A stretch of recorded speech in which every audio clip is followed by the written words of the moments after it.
horse all right? Just a few scratches, I think. Poor old Harry's had it by the look of things. Yes, too much brandy in his stirrup cup. Yes. But will he live? Oh, he won't get over this.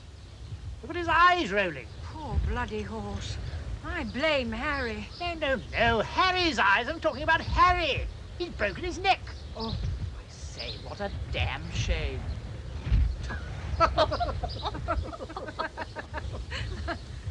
Let's help the horse. Poor bloody horse. Cut down in his prime.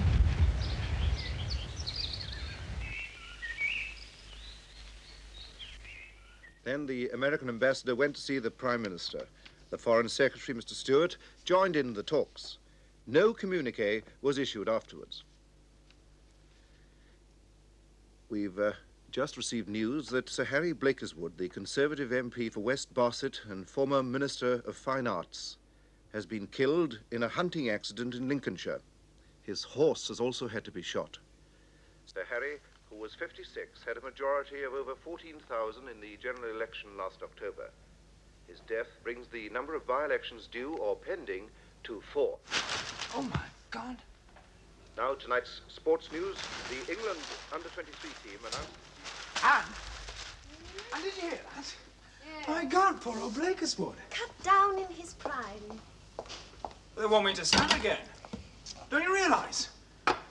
I shall have to go through all that loudspeaker misery and that door knocking all over again. Only this time you'll be defending the government. What's so funny? What's even funny about this? Oh, but there is. This time you'll have to be Tweedledum, not Tweedledee. Hmm? Oh, never mind. Excuse me. I should try and get out of it if I were you. Oh, but I can't. I'll have to stand. Why?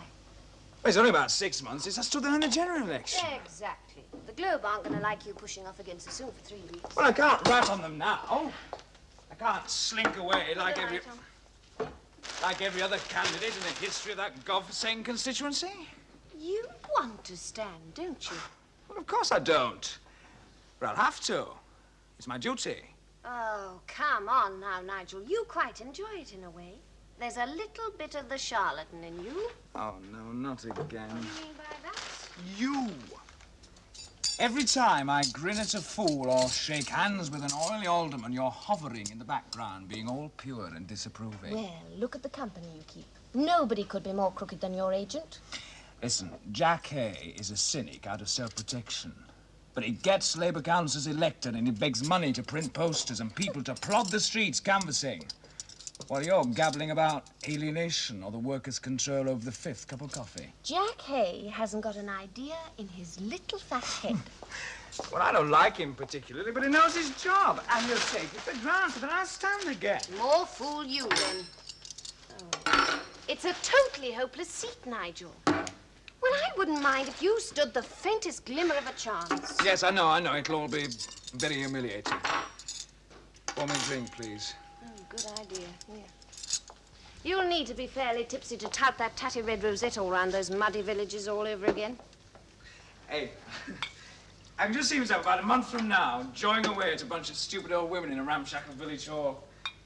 I'll talk about Vietnam, and they'll ask me about the smell from the sewage farm on the main Barset Road. Compromise, compromise. That's the way for you to rise.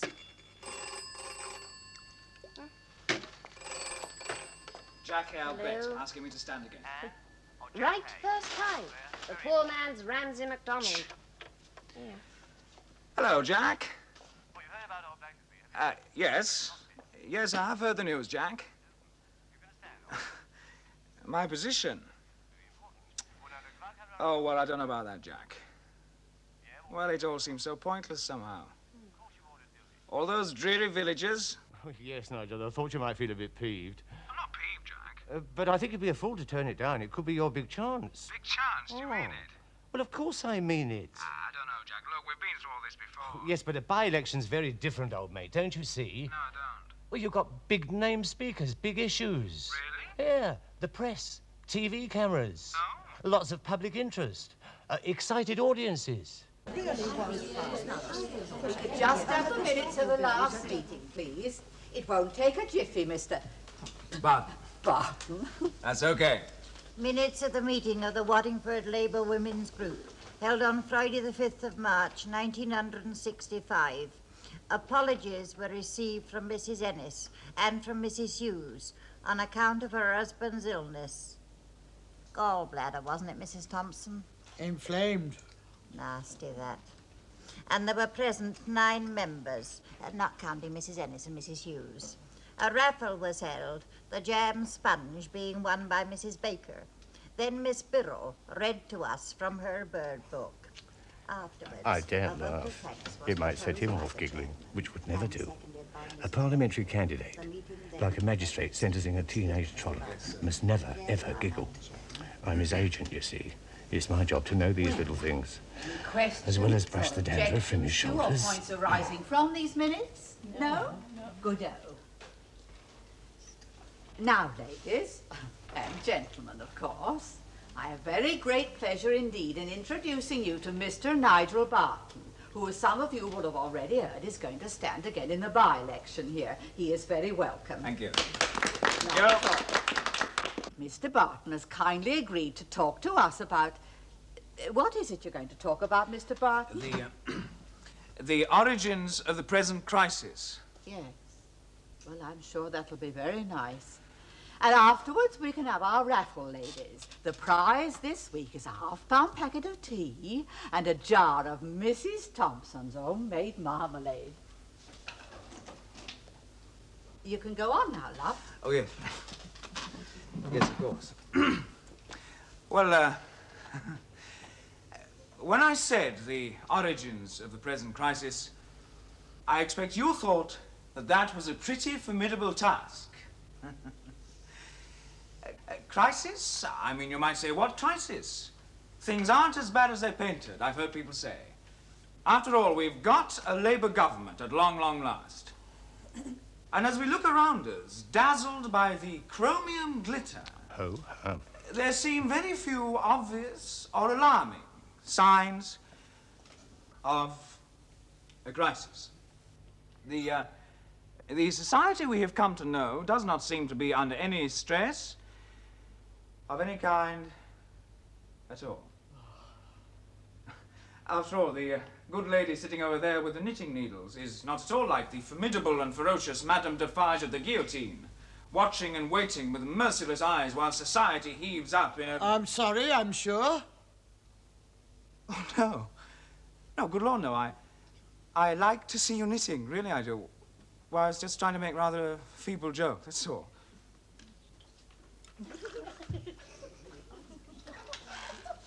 You're not going to drink that, are you, Mr. Barton? Well, yes, of course, if you've no objection. Oh, Mr. Barton! Mr. Barton!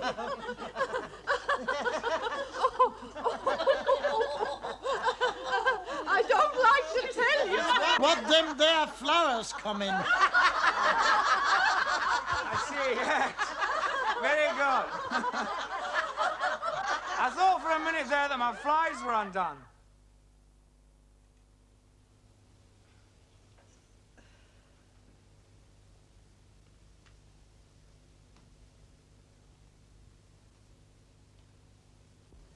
It's a crying shame, I know.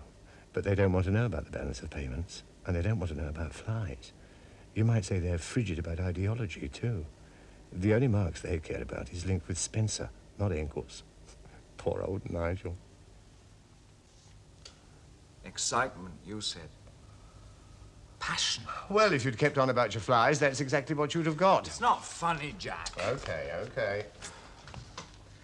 Homemade marmalade, nutty women knitters, and Miss Birrell and her bird book. Now, Nigel. This is politics, too, you know. My advice to you is, give him a bit of the old come to Jesus. Try not to be too clever, eh?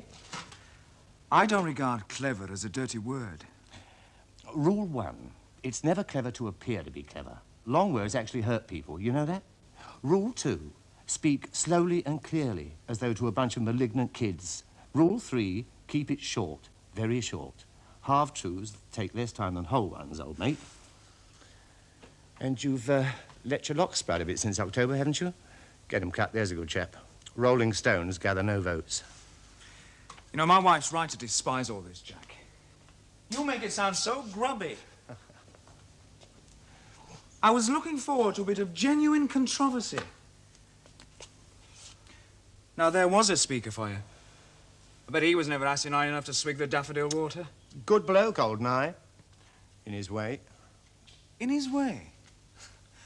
You should have heard him at the Suez demonstration in Trafalgar Square. He was marvellous.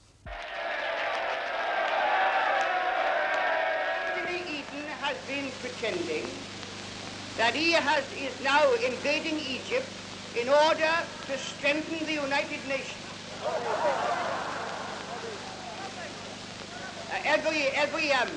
Every burglar, of course, could say the same thing. He could argue that he was entering the house in order to train the police. So if Mr. Anthony Eden is sincere in what he is saying, and he may be,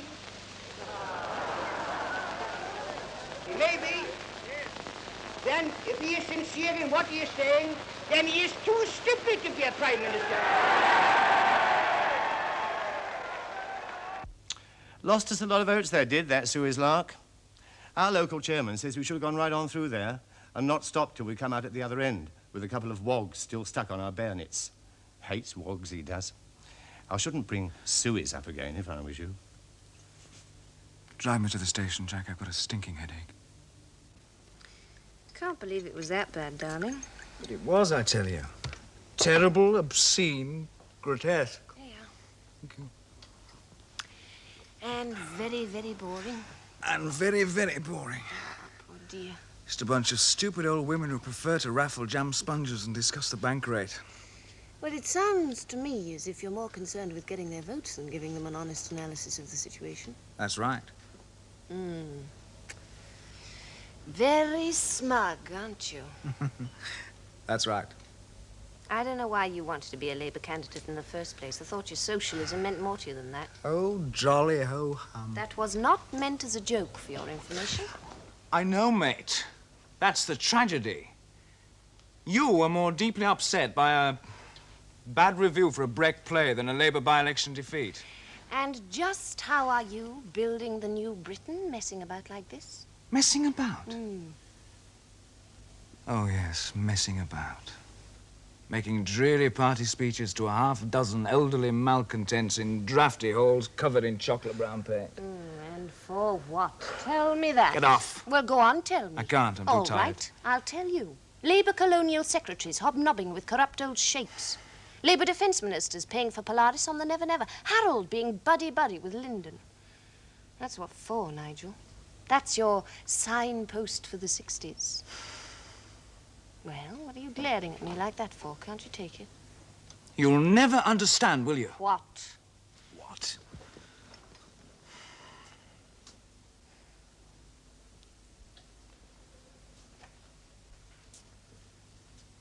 Your parents... Here we go again.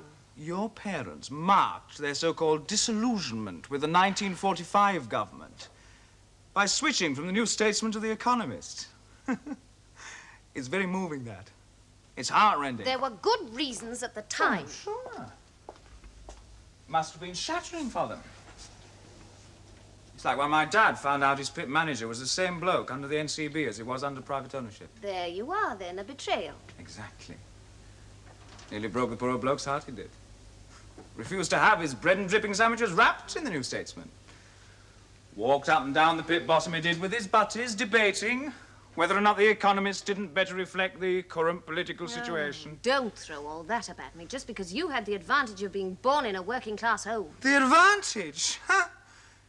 You silly flaming cow.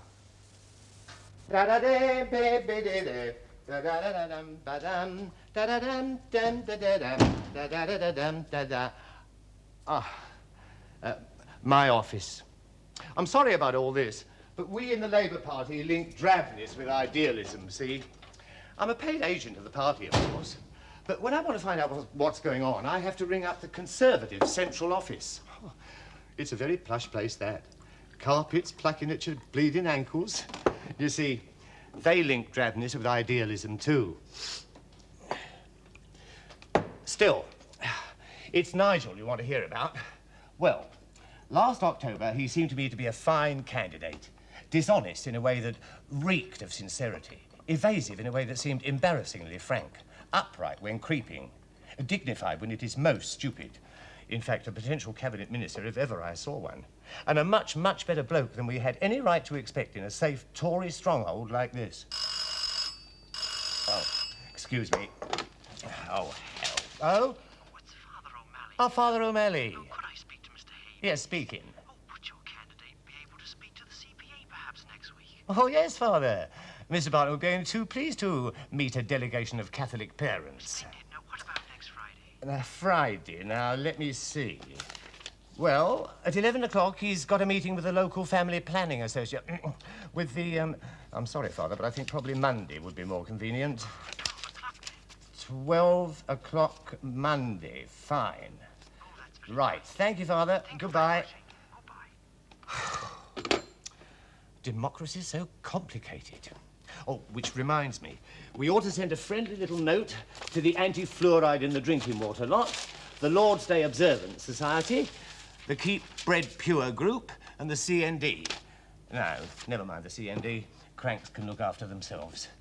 Now, where the heck was I? Oh, yes. Nigel Barton, for all his brains, could still be made into a pretty shrewd operator.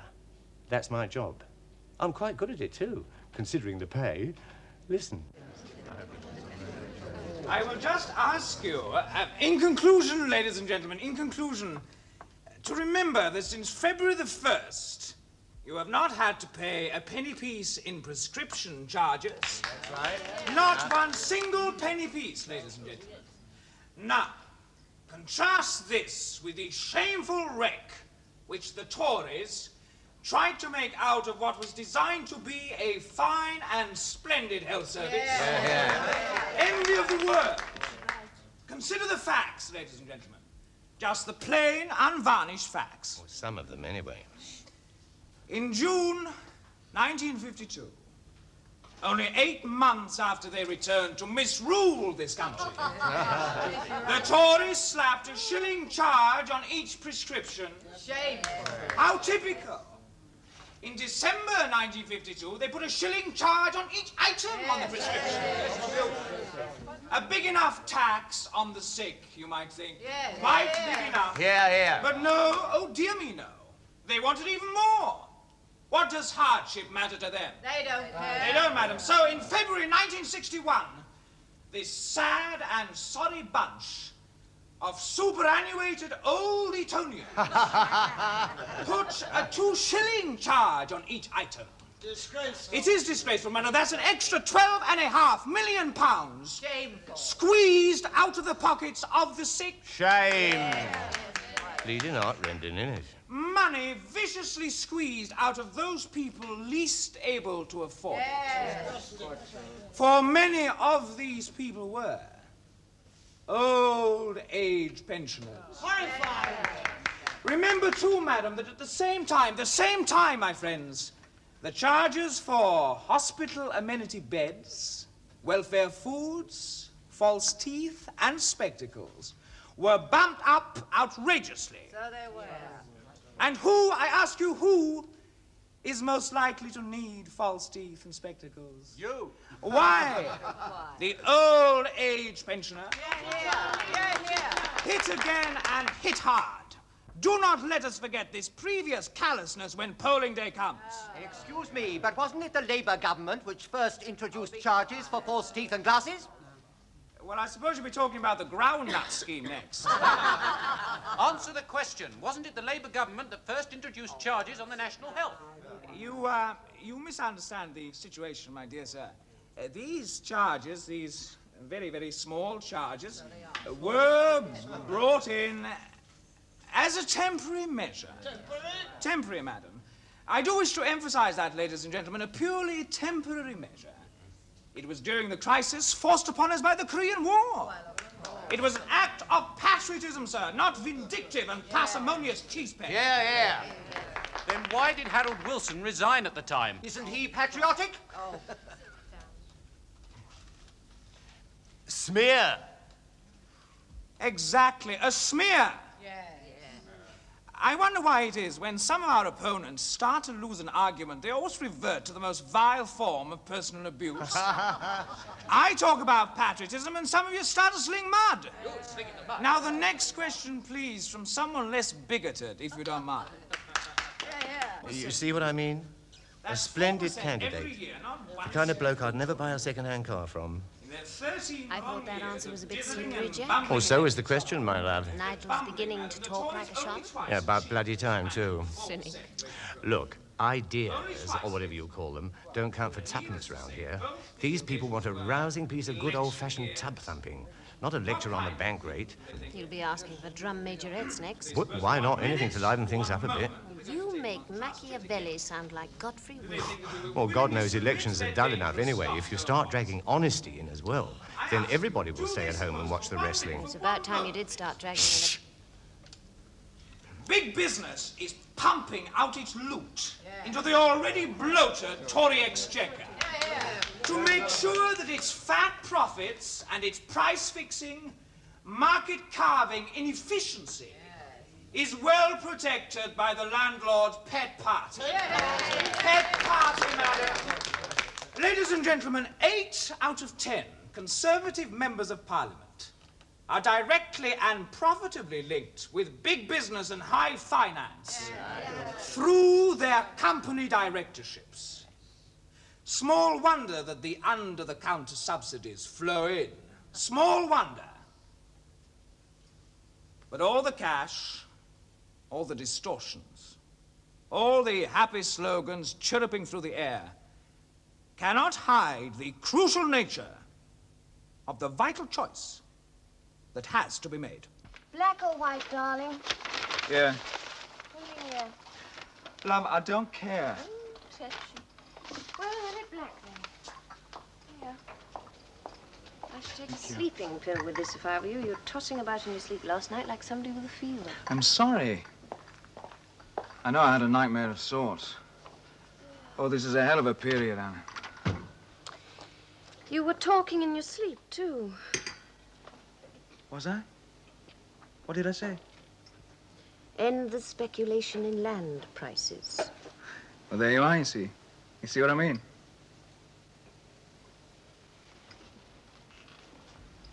Hey. What else did I say? Oh, it didn't seem very interesting, so I didn't listen. I'm getting a bit bored with your slogans. I don't want them in bed, too. Well, I don't see why not. My dad often used to talk about politics when he was in bed with our mum. How do you know? I've told you. There was only sort of a curtain between their half of the room and the place where we kids slept. But we didn't wipe our snotty noses on our sleeves. You didn't say anything. And we didn't break wind when we had visitors. Oh, don't be so sensitive. Sensitive? Every time we go back home, back to the hovel, you smile and I'm smile. never rude to your parents, if that's what you mean. Well, of course you aren't. Nothing so human. You admire the rosebud wallpaper and the flying ducks like the Queen Mother being gracious in a council house. You know perfectly well it would be hurtful if I was, well, too honest with them. Listen to the condescension. You were brought up to assuage your guilt by smiling at the window cleaner and over-tipping the dustbin man. Do come in. Would you like a cup of coffee? Or I expect you prefer a cup of cha. Ha-ha. I'm sorry. Now, don't sulk. You know very well what I mean. That I'm eaten up with guilt. It's not true. Well, why do we snipe at each other like this? Because you're the guilty one, or ought to be. Well, here we go again.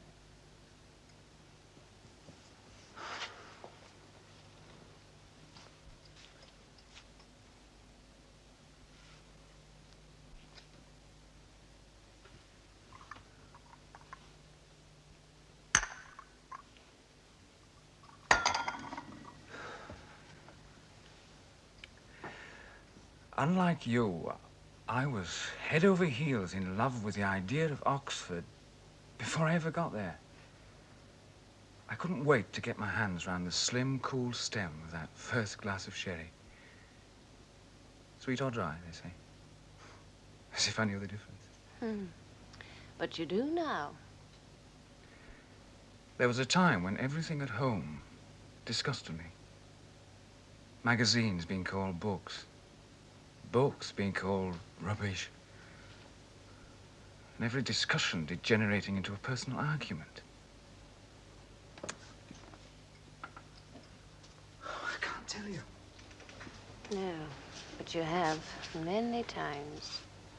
But when I got to Oxford, when I grew up a bit, and I came to know what it felt like to be torn out by the roots and educated into suave treachery, well, then I started reversing everything. I threw the sherry back into the smug face that gave it to me. I started listening to my father for the first time, instead of laughing at him behind my hand. Well, there's nothing unique about that. It's been well documented in Jackson and Marsden's book, Education in the Working Classes. Thank you, Lady Anne. Do you agree, Bishop? And if so, does it matter? Oh. Oh, I'm sorry, Bishop, we've run out of time again. Next week's meeting point will discuss the sums of Liverpool with the Bishop of London, an eminent fashion designer, and Coco the clown. Shut up! Oh. Yours is the worst form of betrayal. Your own memory tells you clearly enough what politics is about. And yet you sneer at ideas, you sneer at ideology, you sneer at theory and reduce everything to petty little slogans for cheap party advantage. Tone deaf and colour blind. Look, I have to say the sort of things the party workers want to hear. They're out in all winds and weathers beating the big drum. They'll turn up with posters on the Day of Judgment.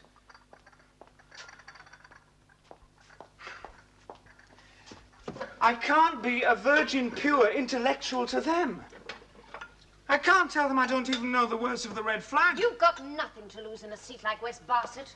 It wouldn't hurt you to be a bit more honest. I'm just a beginner, a nobody. They're voting for the party, not for me. I could be a pink-eyed rabbit for all the difference I make. Besides, I'm out with a loudspeaker van tomorrow. You try and be honest through an amplifier.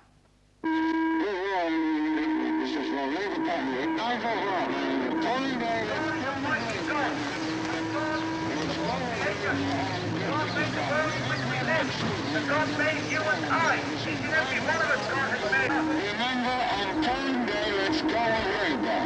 Good morning, ladies and gentlemen. This is Nigel Barton, your Labour candidate. On polling day, let's go with Labour and we'll get things done. This is your vote of confidence to the new Labour government, ladies and gentlemen. Let's go with Labour and we'll get things done. Good morning, ladies and gentlemen. This is Nigel Barton, your Labour candidate. Remember, on polling day, let's go with Labour and we'll get things done. Let's go with Labour, ladies and gentlemen, we'll get things done. Excuse me. Certainly, sir. You're talking a load of rubbish. So are you. Remember, when the time comes, let's go with Labour. And we'll all get done. Well, you certainly put that bloke in his place. Did I, Hal? You made him angry, that's the main thing. The main thing? Every time, old mate.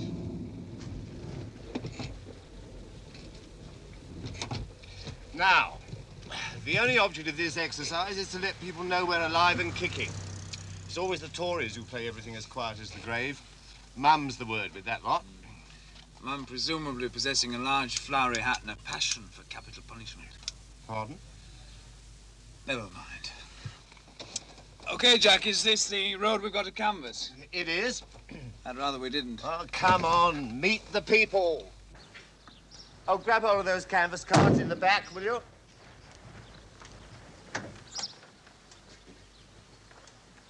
You know, the trouble with you bloody intellectuals is you're frightened of the masses.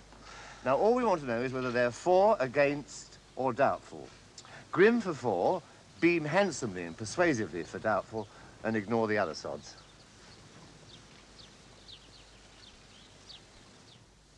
The Labour, is it?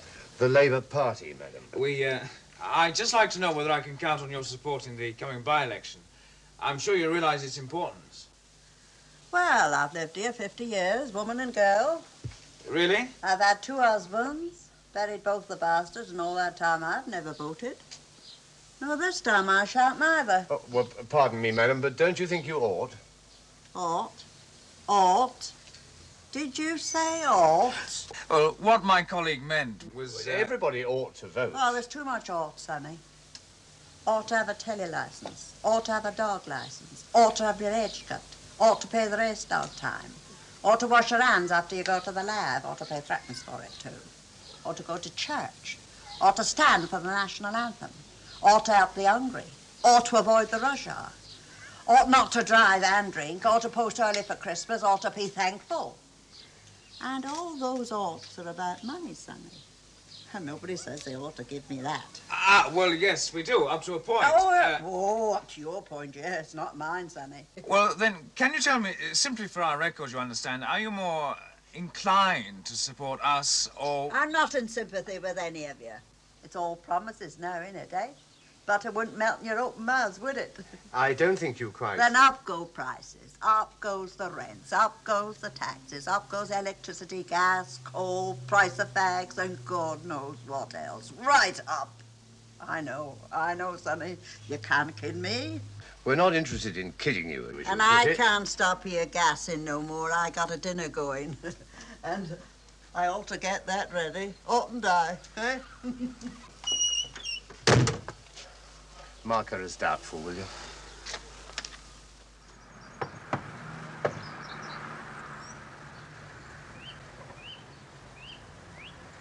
Hey, knock again, Jack. I thought I saw a face peep out from behind that window.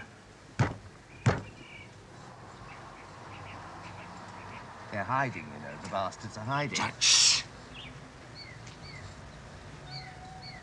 Oh, excuse me? Well, they probably think we're Jehovah's Witnesses. There are lots of them round these parts. Oh, let's leave them in peace. My mummy says not today, thank you very much. Shall I knock once more? What's the use?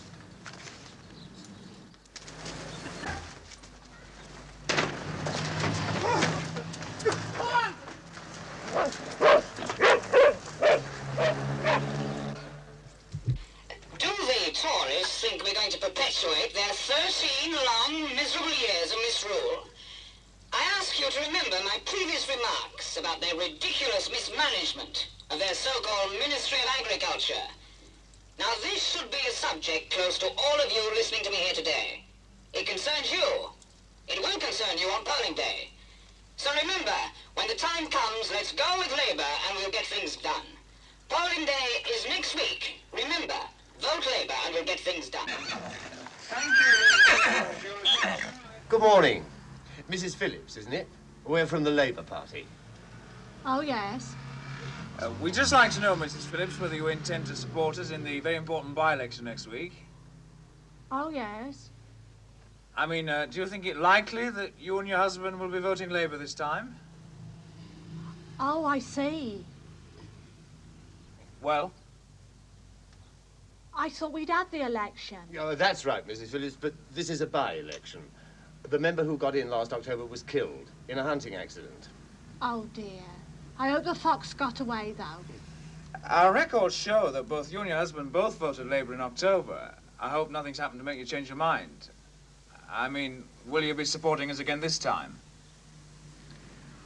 Well, I'm in the middle of cooking dinner at the moment. Well, this won't take a jiffy. We simply want to find out where our supporters are. It'll save a lot of time on polling day. Well, my Ronnie's always been Labour. Good, good. It's the party for the working man, he says. Ah, well then, can we He take... says, will you be doing anything about them blacks? Pardon? Swarming all over they be, my Ronnie says, like flies round a jar of honey. Well, of course, it is our policy to look closely at the immigration bill. Oh, that's right, Mrs. Phillips.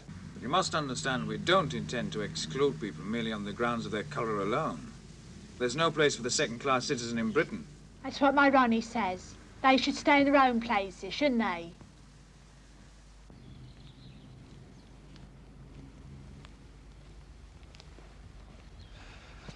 Believe me, there have been better mornings. Sometimes you can get a doorstep conversion, Billy Graham style. But most of the time they tell you what they think you want to hear. I could see all this raw politics upset poor old Nigel like nobody's business. He's over there behind that hedge. being sick.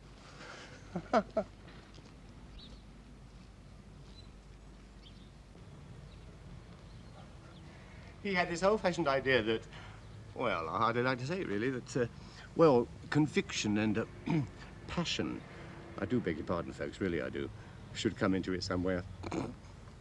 I had a candidate once who felt very strongly about the moral issues raised by myxomatosis.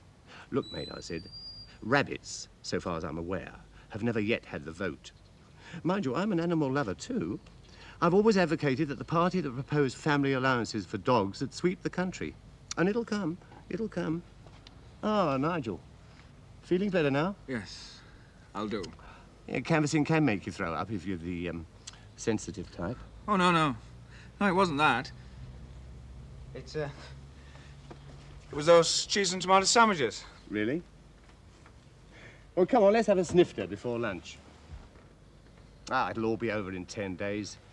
Then you can go back to your nice, cosy home and your nice, cosy illusions, me old son. Why don't you shut your fat face? Now. You ooze cynicism, Jack, from every pore. All this smart talk. No wonder it makes me throw up. What do you think it makes me feel, eh? I'm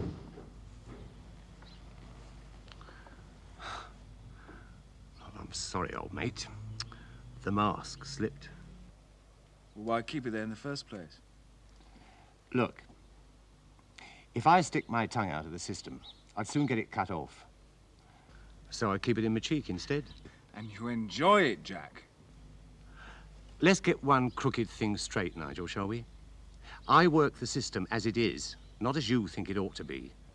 Half a loaf's better than no loaf at all. Stick by the rules and you can get things done. So why the cheap jokes? Cheap? When I was a kid, my old man used to keep us away from school on Empire Days, so we wouldn't have to wave one of those little Union Jacks. We were the richest country in the world at that time, so I'm told. Half the bleeding atlas red, and my old man bow-legged with malnutrition. Us kids nearly died laughing. And? Well, I've been laughing ever since, haven't I? You're the one that was sick, not me. Put a few sniggers between yourself and the world, Nigel. You don't bruise so easy that way. Jack, I never realized. No? Oh, well. One day, when you're on the front bench, you'll look back on all this as the time when you finally grew up.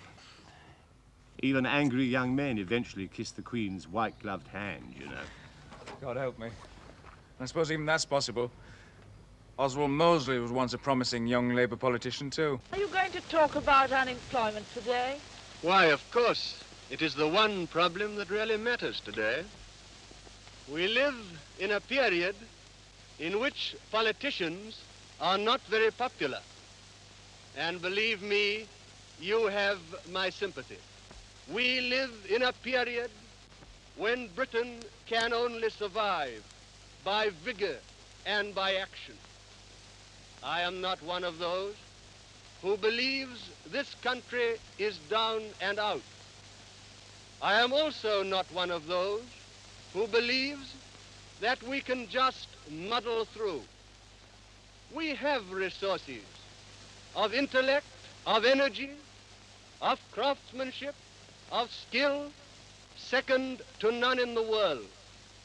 But those resources must be mobilized for a great effort of a united nation.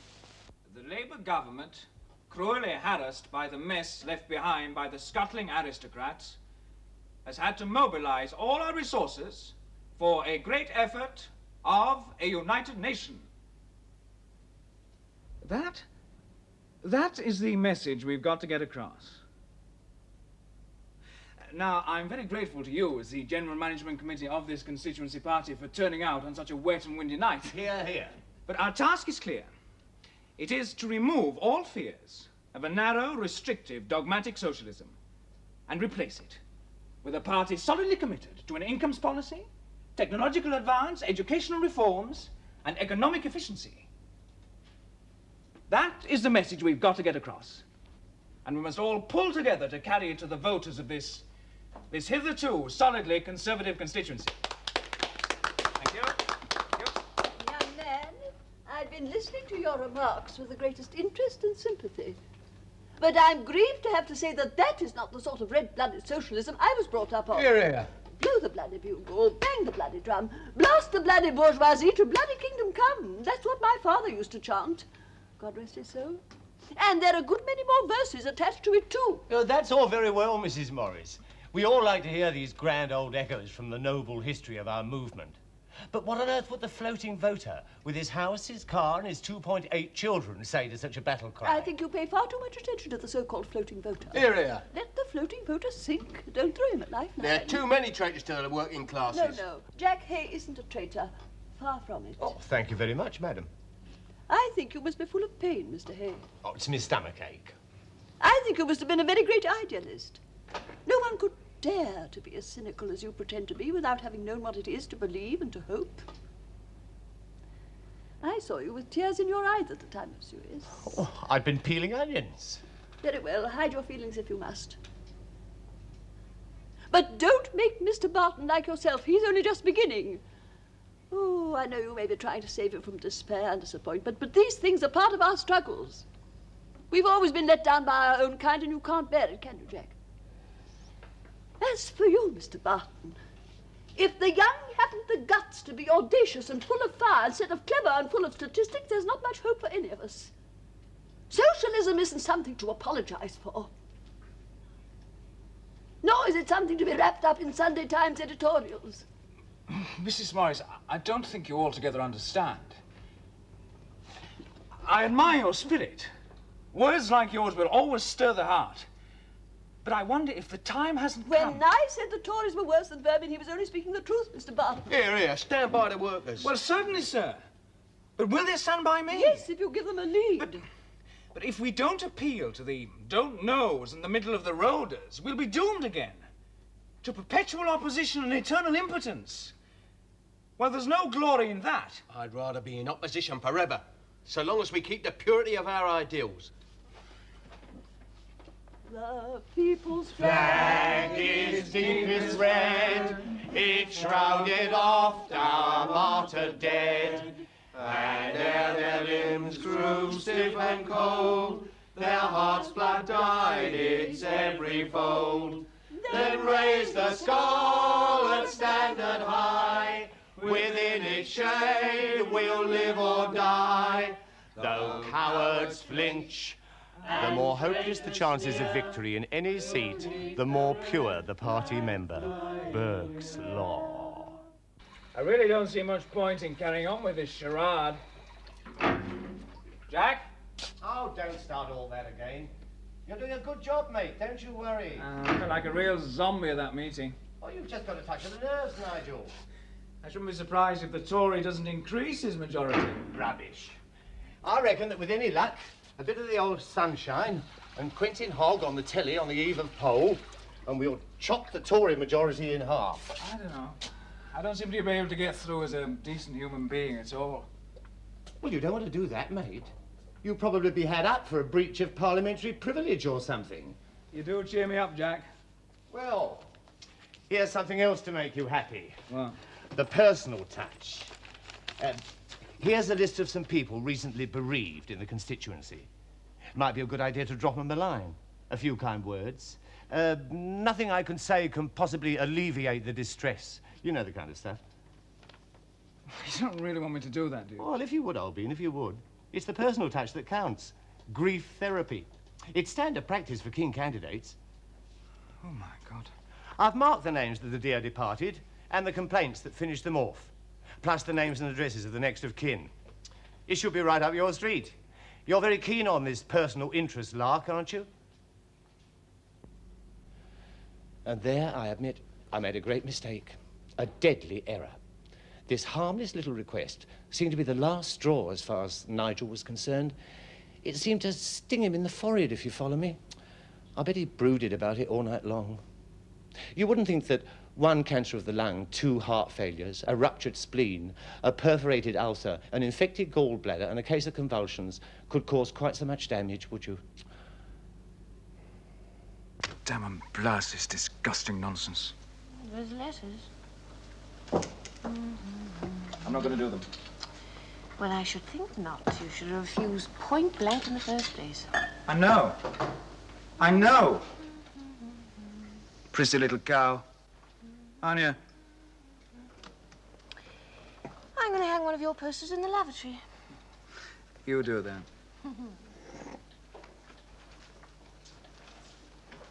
Anne. Well, listen to me. Oh, not another long line of self-justification, please. I'm sick of saying the right things, shaking the right hands, and grinning. Grinning like some fool of a disc jockey. No wonder people automatically sneer when they say the word politician. Do they? Perhaps they do.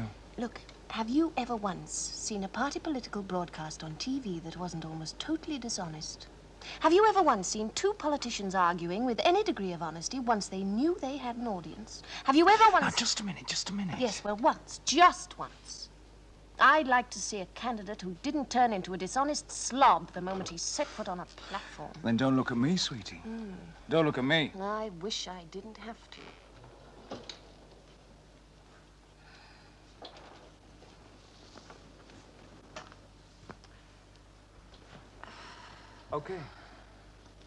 Okay, I'll pack my bags when all this is over. Yes, well, you must do as you think best. You're not much use to me at the moment, anyway. Oh? Oh, this blasted by-election has made you impotent as well as crooked. Oh. You're a mess, Nigel, and you don't know it.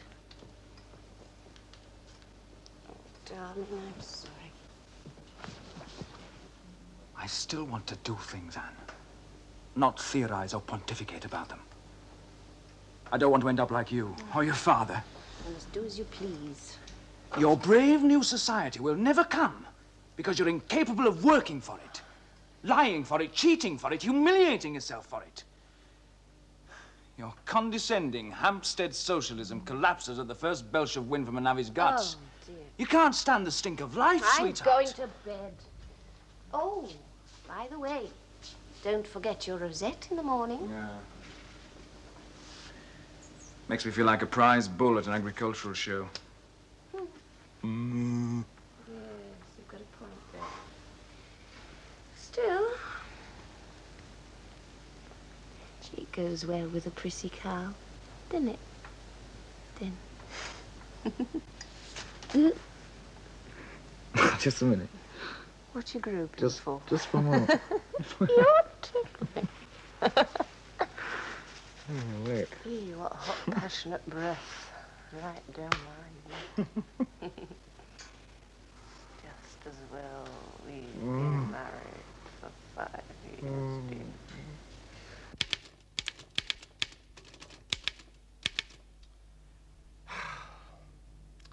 Some people don't seem to want to understand the world we live in. Principles I can approve of. I mean, if they don't suit you, change them. But a conscience, that's a very different kettle of offal. I mean, you can't put a price on that. You can't hawk it around. You can't change it to meet the latest opinion poll. I've been trying very hard to save poor old Nigel from his blasted conscience. After all, a lot of very clever people haven't got one at all. But I knew the itch would break out somewhere, sometime, and it did. On the following day, he seemed to be a bit upset. And what a day. In the evening, we had a big civic dinner where the two candidates were due to meet head-on for the first time.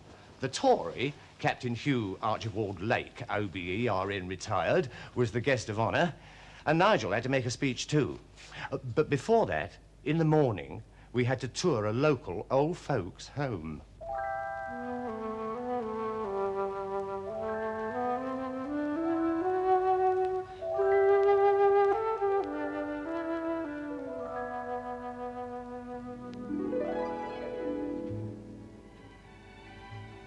I didn't want to take Nigel round the old folks' home, but Captain Hugh Archibald Lake, OBE, RN retired, had done it, so we had no option.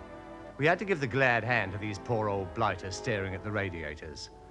All's fair in love and politics. After all, some of them still had enough strength left to put an X on a ballot paper. Hey, Dad, it's about the one thing they've got left that gives them any sense of importance. And it's my job to make sure you realise it, isn't it?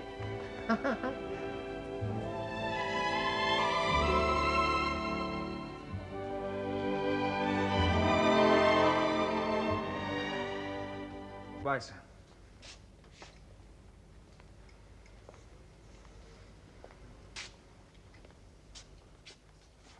I don't think he'll know who or what you are. Go gentle. Yes, nurse. Yes, of course.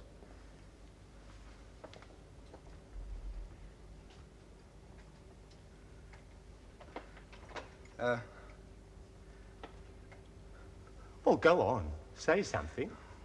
Well, I can't. It seems a pity to disturb him. Well, good morning, sir. Good morning. May I introduce you to Mr. Nigel Barton? Oh, leave it, Jack. He's frightened. I think he thinks you're his son-in-law, sir. Oh, don't you worry, old chap. Don't you worry about a thing. Have you any problems? I mean... We shall have to help this one fill up his ballot paper. I'm afraid the Conservative agent has already arranged that, sir. Heartless bum. Shall we move on? Thank you, nurse. Goodbye, sir. Goodbye. Oh, look after yourself. Well, ta-ra, old chap. Keep your pecker up. Oh, that's one more for Archibald Lake. For goodness sake, Jack, try and behave a bit more like a... Human being? I'm sorry, mate. I'm too old to change my job now. This is Mr. Harrison. Mr. Harrison. He's had his left leg amputated. Poor old fella. How are you, sir? Are they looking after you? Well, good morning, sir. Good morning. May I introduce you to Mr. Nigel Barton, your Labour candidate? I don't think he's feeling too well today, gentlemen. I'm very pleased to meet you, sir. My leg. I beg your pardon? Is there anything I can do for you, sir? Can you get me another leg? Well, Nigel? Another leg. He'll never walk again. Can you get me another leg? We're doing what we can, Mr. Barton. They keep me waiting, you know, waiting. Well, we'll see what we can do to hurry him up, Mr. Harrison. That's our job, Mr. Harrison. Mr. Barton, your Labour candidate, will see what he can do. I only want my leg. Mr. Hay, I know that politics are a matter of promises. That's right, nurse. Promises. Give us the details of this case and we'll see, shall we? Come this way, gentlemen. There'll be tea and biscuits in the front office for you. Thank you, nurse. It's been very nice meeting you, sir. I only want my leg. Well, goodbye, sir. My leg. Come on, Nigel. Let's have a cup of char and talk about the affluent society. This way, gentlemen. This way. I only want my leg. Well, that was a rum sort of do, wasn't it? I'd rather not talk about it. Oh, well, you can have a kip this afternoon. I shan't need you till this dinner with the knobs tonight. Oh, come on. We all get old, you know. Do I have to go to this function, Jack? Is it absolutely necessary? Absolutely, old bean. Dinner jacket and all? Naturally. It seems so obscene after all that. Well, let's get things straight about this, Nigel. The Barset Annual Council Dinner is by far the most important civic event in the whole constituency. It's very lucky for us that it happens to fall during the by-election. You learnt your speech? Of course. And it's very polite. Good. Remember, you're right in the heart of the enemy country. Anne's coming, of course. I'm not sure. Well, she'll have to come, Nigel. We haven't reached the stage of interviewing the candidate's missus yet, like the Tories, but it's vital that she tag along looking sweet. Sweet and innocent. Exactly. So make sure she comes, old mate. And don't forget to show the bastards you can be as smooth as any of them. The voters like to think their politicians are gentlemen. Oh, I'll be smooth. I'll be smooth, all right. I'll be as smooth as a ribbon of toothpaste.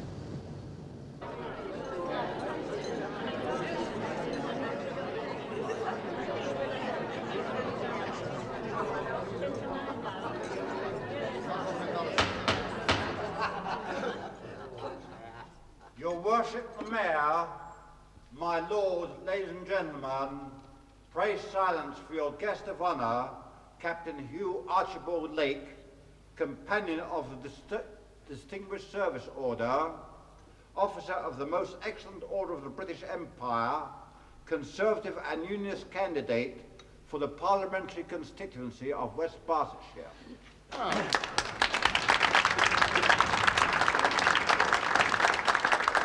Thank you, ladies and gentlemen. Mr. Mayor, my lord, ladies and gentlemen, I sympathize with you. No, really, I do. After-dinner speeches can too often be a torment. Who wants to add a flow of mere words to the slow and enjoyable processes of digestion after such a splendid meal as the one we've all enjoyed? Truly a splendid feast. Yeah. Yes. But I have one simple rule specially designed to alleviate any possible discomforts. It is, keep it short, keep it sweet, and to sit down as soon as I finish speaking. That means an hour-long tirade. Now, ladies and gentlemen, it is not my custom on occasions such as this to make controversial speeches, or indeed even unkind speeches, especially as one of my opponents does seem to me to be a trifle, shall we say, just a trifle damp behind the ears. No, but I must admit in all honesty that he seems to me to be an honest, honourable, well-meaning and reasonably patriotic young man. And, you know, ladies and gentlemen, that is something we all tend to take too much for granted nowadays. Of course, we have our differences. Very much so at times. Yeah. Yes. Well, I'm sure Mr. Barton would agree that in moments of crisis, we all pull together. We defend the same freedoms. We breathe the same air. We stand for the same national anthem. Yeah. Now, I was talking the other day to one of the trades union chappies in my business.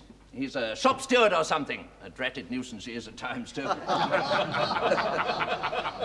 Well, during our little chat, the fellow pulled out of his overall pocket a tabloid newspaper and showed me in it a criticism of our monarchy, made by some bilious alien or other. You know, sir, he said, touching his cap, the trouble with these blasted foreigners is they don't understand our traditions. Well, I don't mind telling you that I there and then shook the fellow by the hand, even though it was covered at the time by a thick layer of axle grease. And I am sure that any one of you here present would have done as much. Oh, dear reporter. Now, that little incident set me thinking. We may not have won the Ashes last summer, but by golly, we can still teach the rest of the thing a world or two. The rest of the world a thing or two. Who invented penicillin, ladies and gentlemen? Why? A Briton. And jet propulsion, ladies and gentlemen? Why? A Briton. And television? Why? A Briton. And the water closet. Personally, I always think of my country when I use these things. I seem to have caused the Labour candidate some amusement. I cannot see that I've said anything particularly funny. Although, of course, I am aware that in certain quarters nowadays it is considered modish to mock at the achievements of our great country. But I am happy to say that in this respect, at least, I am old-fashioned.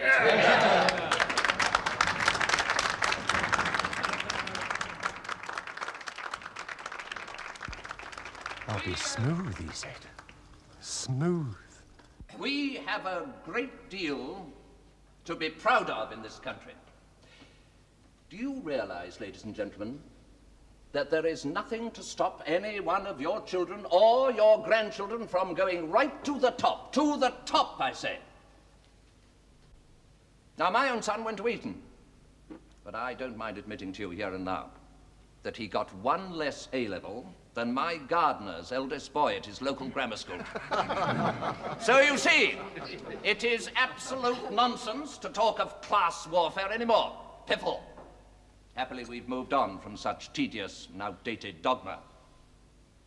As a former Conservative cabinet minister once remarked, we are all workers now.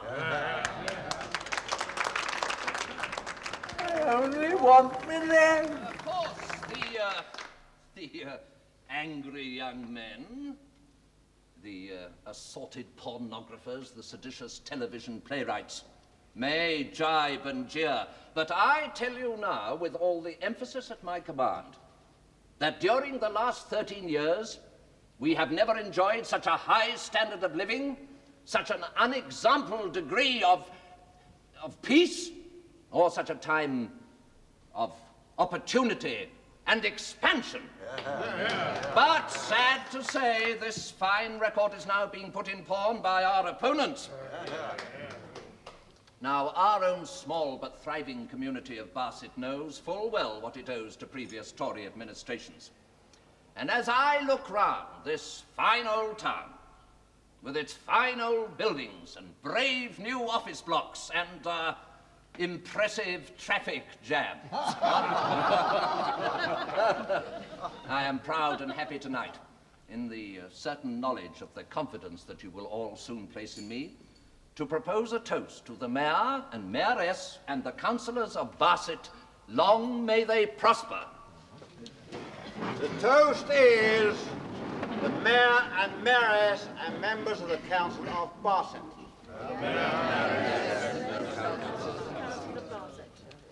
Oh, he's a jolly good fellow, For he's a jolly good fellow, for he's a jolly good fellow, and so say all of us.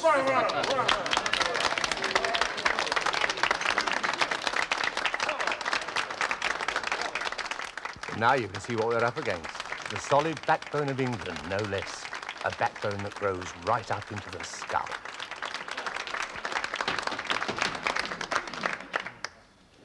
Your Worship the Mayor, my Lord, ladies and gentlemen, pray silence for Mr. Nigel Barton, the Labour candidate for the constituency of West Barsetshire.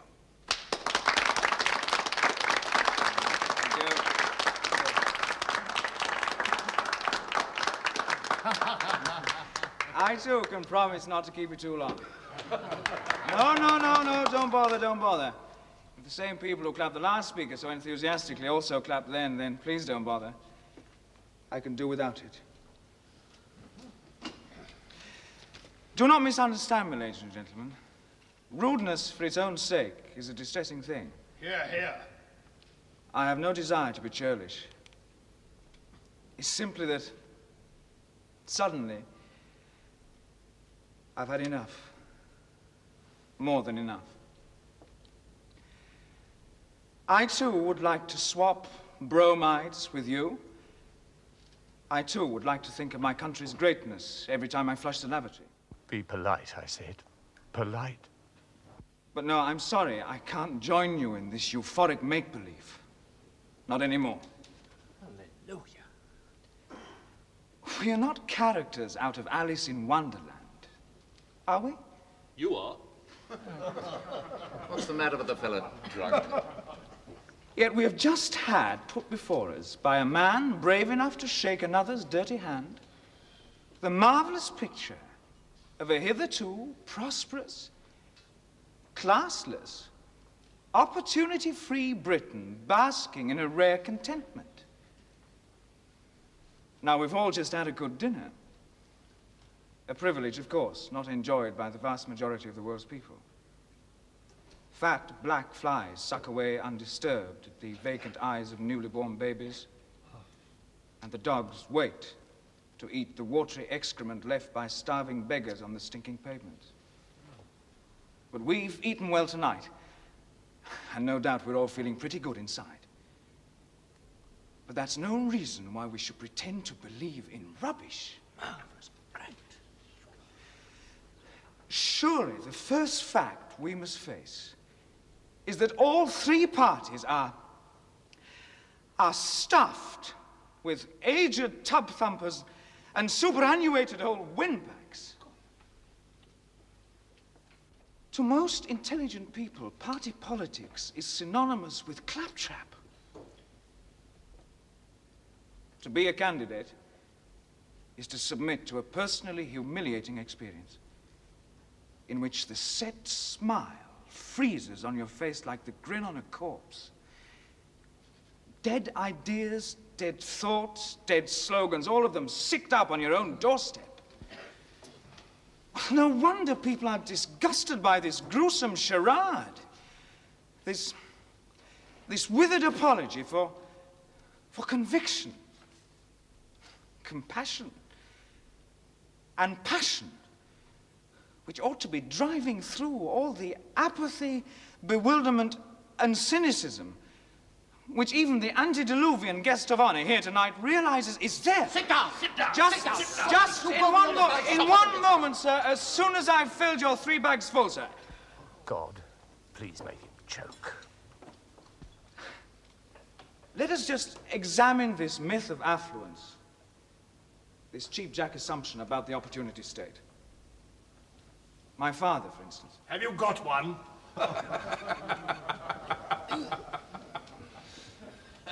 My father has been a coal miner for 41 years. Although it's only fair to say that some of those years were spent on the dole. Some of them were spent kicking tin cans, marching to London, and some of them were even spent eating bread and dripping sandwiches during the grouse shooting season. But now things are better. Oh, yes. People like you don't spit in his eye quite so easily. And my parents have their bingo and their Daily Mirror. Hand beat the clock at the London Palladium on the telly, which they've also got. Oh, yes, there's no possibility of them being shunted into an old folks' prison, not while I'm alive, anyway.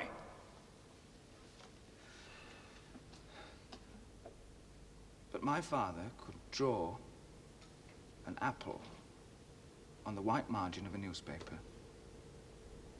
So good, so ripe, so perfectly rounded and shaded that you just ached to pluck it off the page. When he talks about the past, he remembers the color the sky was, the way the sun glistened and glinted on the belts and buckles of the village brass band, and the slow, damp feel of the mist flopped out along the bottom of the desecrated valley, the dark lane with the drooping trees, roots heaving up above the poisoned soil. But his talents, so long unused, are now unusable. And his sensibilities, so long blunted and derided in the holy name of the money grubbers, are swallowed up by the bright, gay new exploiters all around us.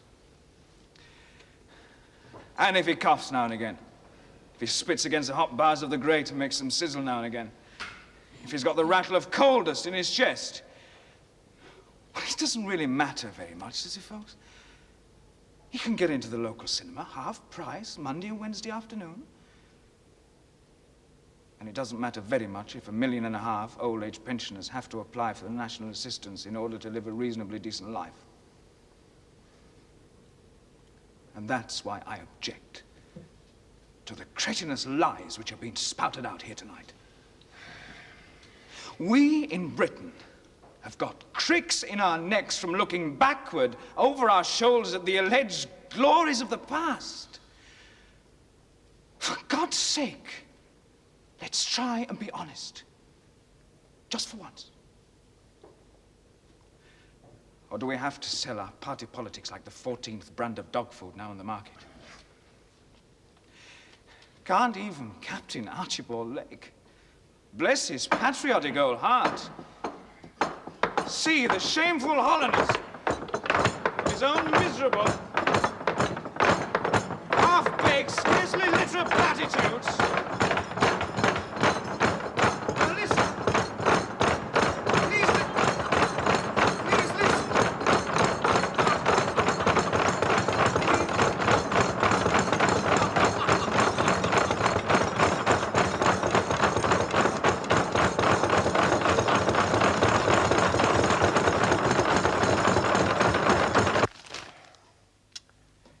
Anybody would think the fool was at the Labour Party conference.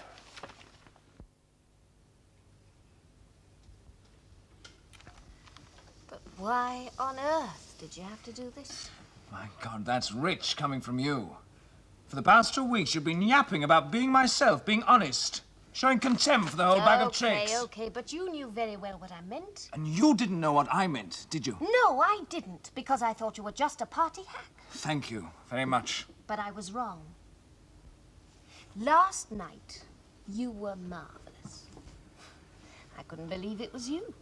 You didn't have to think about what you were saying. You just said it, and it was great. It was fabulous. Indignation like that, oh, it's a valuable political weapon. You made them all sit up. Well, it's true.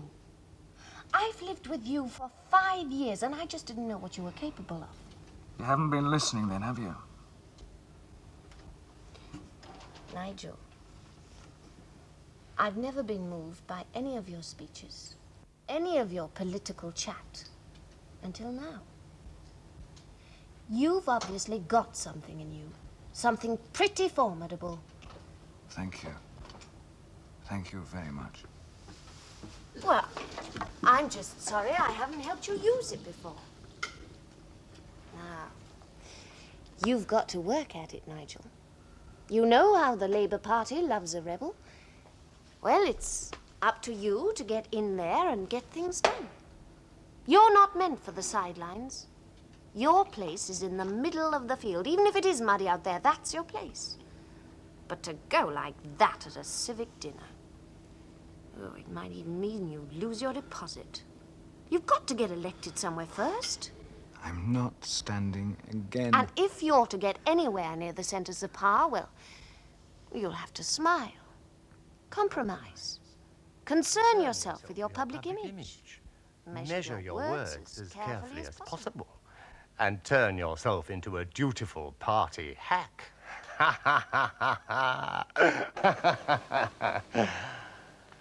Never mind, Nigel. Never mind. You see what happens when you dare to break the rules. You, no doubt, wanted to be known as a man of principle, instead of which you're crucified in every paper as the poor fool who made a filthy gesture at a public function. Play by the rules, Nigel. There's no alternative. If you really want to change things, you've got to have the power to do it. You'll just lose your deposit. It's polling day tomorrow, and we'll be humiliated. Nigel can shrug and pack it in, but I can't. I'm lumbered. He can only see the dirt and the decay and the double talk. That's my language. That's the grease that makes the clanking old machine work. You may despise me, but don't blame me, because it's all your fault. There's a lot of good in him, a lot of good. But you'd never vote for a Nigel Barton in a million years. That's enough, Jack. Yes, that certainly is enough. You're damn right. It's enough.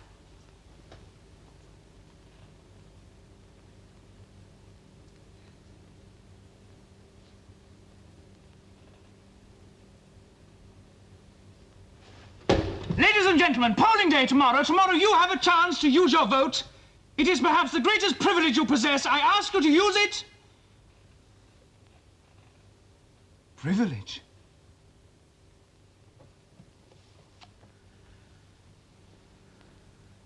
Privilege? It's polling day tomorrow. Vote, vote, vote for Nigel Barton. Vote. Vote.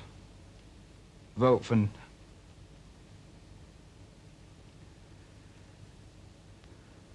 Vote. Vote.